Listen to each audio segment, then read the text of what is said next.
L'autre indice simple qui a été développé, le monde n'aimait pas la forme du ventricule droit. On se dit, mais pourquoi, au lieu de regarder la contraction, on ne regarde pas les phases de temps dans le ventricule? Donc, c'était l'idée, on pourrait regarder les phases de temps. Donc, ceux qui ont regardé la phase d'éjection, puis la régurgitation tricuspidienne, puis ont établi un indice un peu des différentes phases du ventricule.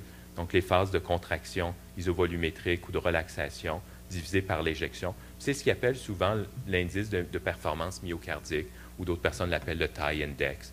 Puis, ils ont développé ça pour le ventricule droit, puis il y a eu quelques études prognostiques qui ont démontré son importance en hypertension pulmonaire, puis c'est un indice simple qu'on peut avoir chez la grande majorité des patients également.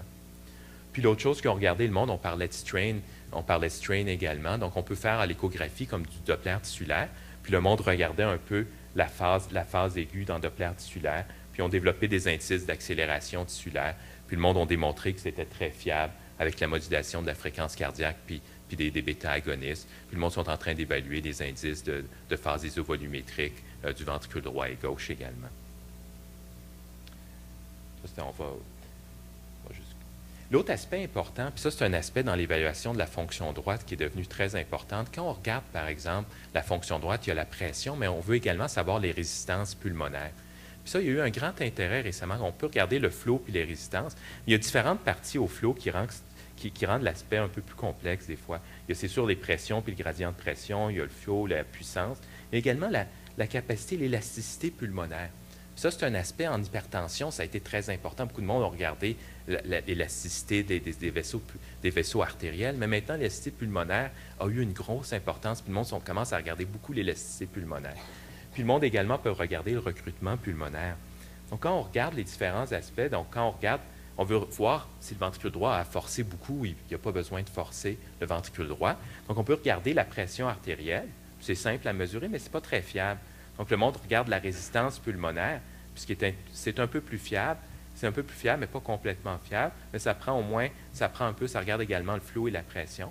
La capacitance pulmonaire, c'est très intéressant. Ce que ça regarde, c'est vraiment la distensibilité pulmonaire. Puis, de la façon simple que le monde peut le mesurer cliniquement, il regarde le volume d'éjection divisé par le pulse pressure, qui peuvent regarder la systole moins la diastole. Puis il y a eu beaucoup d'études, pas beaucoup d'études, mais plusieurs études en hypertension pulmonaire qui prouvent que c'est un index beaucoup plus important que la pression artérielle droite nécessairement et encore plus important que le débit cardiaque tout seul. Donc, d'où l'importance, puis en insuffisance cardiaque, ça va probablement devenir également important. Ça, c'est juste un peu un intérêt, juste pour dire en clinique, puis ça a une importance clinique. Il y a Naej en Europe qui est vraiment superbe, puis qui publie beaucoup en hypertension pulmonaire. C'est juste pour remettre en question des choses simples qu'on utilise beaucoup. Par exemple, quand on regarde les résistances pulmonaires, on dit, mais la résistance pulmonaire est à temps, puis maintenant la résistance, elle a changé, il faut qu'on change le traitement, ou la pression artérielle a changé, il faut qu'on change le traitement. Puis Naej, il aime toujours remettre les choses en place, puis dire que ce concept-là est probablement faux complètement. Puis il faut qu'on fasse très attention à la façon qu'on attribue les choses. Parce qu'on veut toujours penser que la résistance pulmonaire, ça passe toujours par zéro, mais à cause des pressions de fermeture pulmonaire, ça ne passe pas par zéro.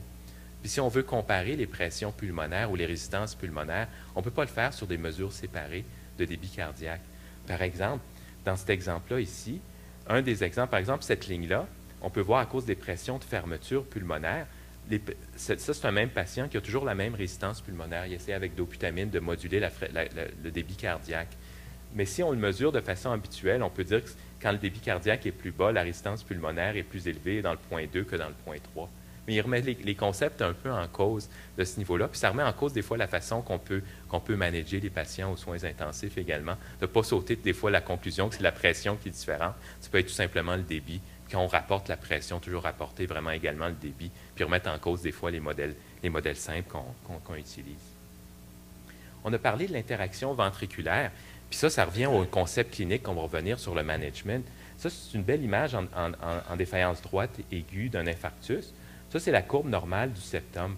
Puis il y a une belle courbure septale qui est dirigée un peu vers le ventricule droit.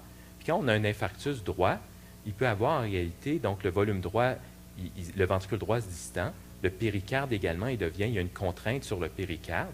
Puis également, le ventricule se déplace vers la gauche, puis le septum devient un peu plus droit.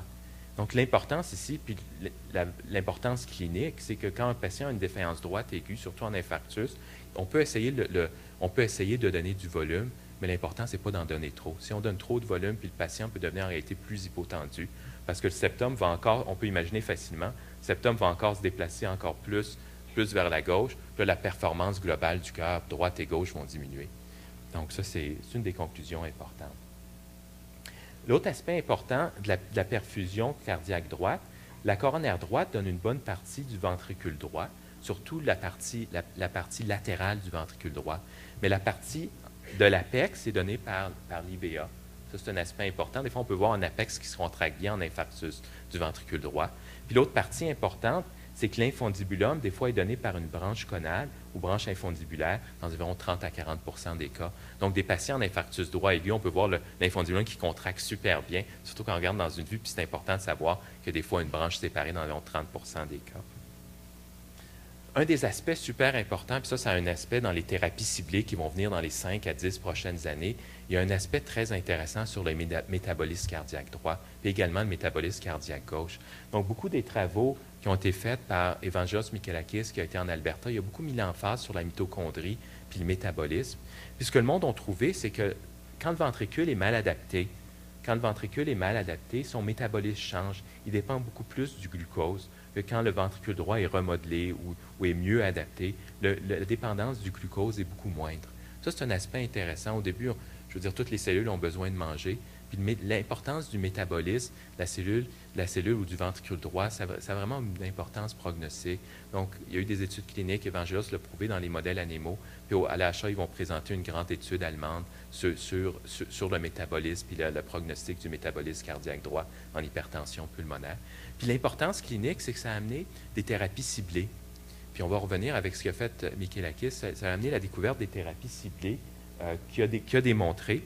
Puis une des thérapies ciblées qui a démontré, c'est vraiment l'importance peut-être de cibler le métabolisme.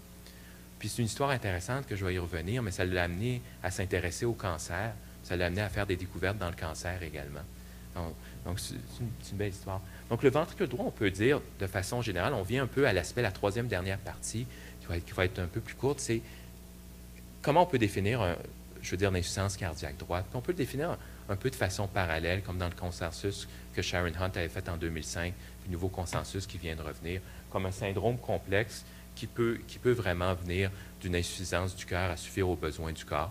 Ça peut être vraiment un problème structurel ou fonctionnel du corps à ce moment-là. Il y a trois présentations de l'insuffisance cardiaque droite, puis on est habitué de le voir cliniquement. On peut le reconnaître avec les jugulaires très élevés du patient. Puis souvent, ça peut être un des premiers signes de l'insuffisance cardiaque droite. Ceux qui sont à Sacré-Cœur, passés avec Dr. Palisaitis, il met tellement d'emphase sur les jugulaires qu'on a acheté beaucoup de donuts quand on manquait les jugulaires. Donc, ça, c'est une des premières parties sur la rétention liquidienne. Deuxième partie, c'est la partie de la réserve systolique. Donc, les patients vont être fatigués, vont avoir une capacité à l'exercice qui est très diminuée. Puis la troisième partie, c'est les arythmies, autant ventriculaires que supraventriculaires. Puis les arythmies sont très importantes dans la maladie congénitale. Sous les tétralogies de Fallot, le patient avec défaillance droite peut présenter beaucoup d'arythmies qui sont complexes au point de vue de l'origine, mais l'arythmie fait partie d'un élément très important. Il y a beaucoup de causes de la dysfonction droite qu'on a présentées. On a parlé beaucoup de l'hypertension pulmonaire, beaucoup de maladies congénitales, par exemple les ventricules droits systémiques, les doubles chambres. On a parlé des maladies qui peuvent avoir beaucoup de surcharge volimique du ventricule, par exemple les insuffisances tricuspidiennes. Une des causes des insuffisances tricuspidiennes, c'est post-accident, qu'on a des traumas. Des fois, les cordages se rompent dans la valve tricuspidienne, puis ça peut donner vraiment beaucoup d'insuffisance cardiaque. Ou quand quelqu'un a des endocardites du côté droit, des fois, ils peuvent faire une chirurgie, enlever la valve dans certains cas, puis les patients peuvent avoir beaucoup de surcharge volémique du ventricule droit.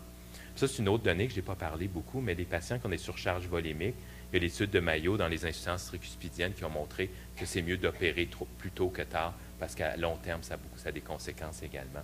L'infarctus, on a parlé, les cardiopathies, puis la cardiopathie spécifique droite, c'est les cardiopathies arythmogènes du ventricule droit qui peuvent le toucher également, puis qui peut causer beaucoup d'arythmies. Le sepsis peut également toucher de plusieurs façons le ventricule droit, la sténose tricuspidienne, puis les sténoses de la veine cave supérieure. Beaucoup de maladies complexes congénitales comme la maladie d'Epstein, la tétralogie, la transposition des grands vaisseaux. Puis le péricarde, sans être une maladie du muscle, mais les péricardites constrictives.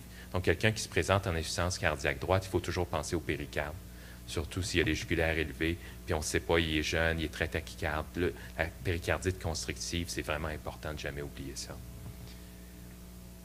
quand on parle de l'adaptation, puis on a parlé au début dans les deux ventricules, les facteurs les plus importants, c'est un peu au moment où ça arrive. On a vu que dans l'exemple qu'on a présenté au début, quand c'était congénital versus quand c'était acquis, les congénitaux vont beaucoup mieux. Le type, dans le ventricule droit, s'adapte beaucoup mieux quand c'est une surcharge de volume par rapport à une surcharge de pression. Puis le ventricule gauche, c'est un peu différent. Il s'adapte beaucoup mieux quand c'est une surcharge de pression par rapport à une surcharge de volume.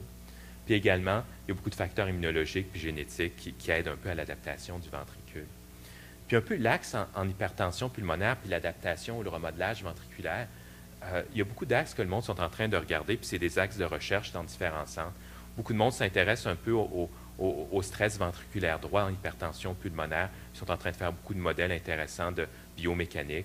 Beaucoup de monde regarde la microcirculation puis l'ischémie en défaillance droite.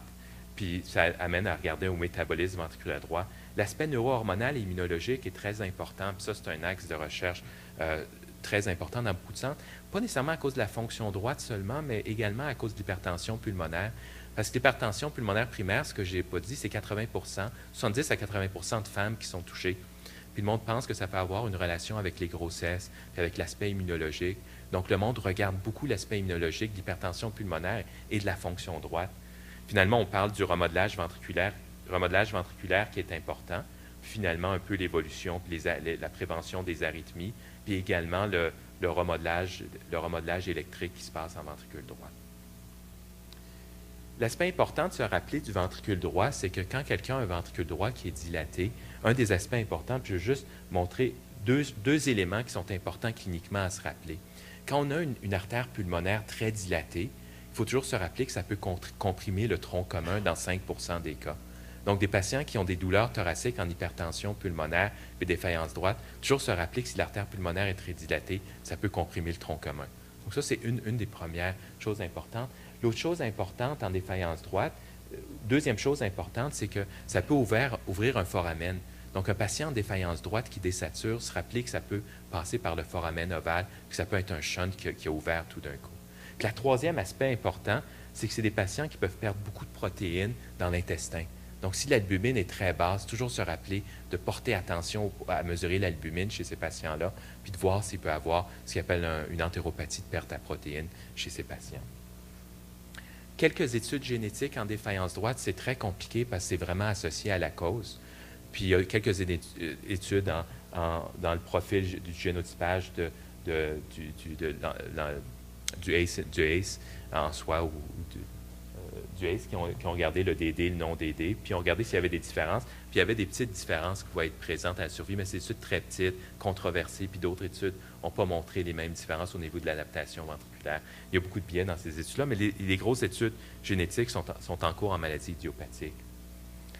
Michalakis, un peu avec Nagendran, qui est en chirurgie cardiaque, a démontré l'importance en réalité de la phosphodiesterase 5, l'importance de la phosphodiesterase 5 ou du sildenafil en hypertension pulmonaire. Ça a été une découverte très importante en hypertension pulmonaire. Puis ce qu'a démontré Michalakis de façon importante, on revient un peu sur l'importance du métabolisme, puis l'importance de la phosphodiestérase. Donc, il a montré deux choses, Michalakis, en Alberta.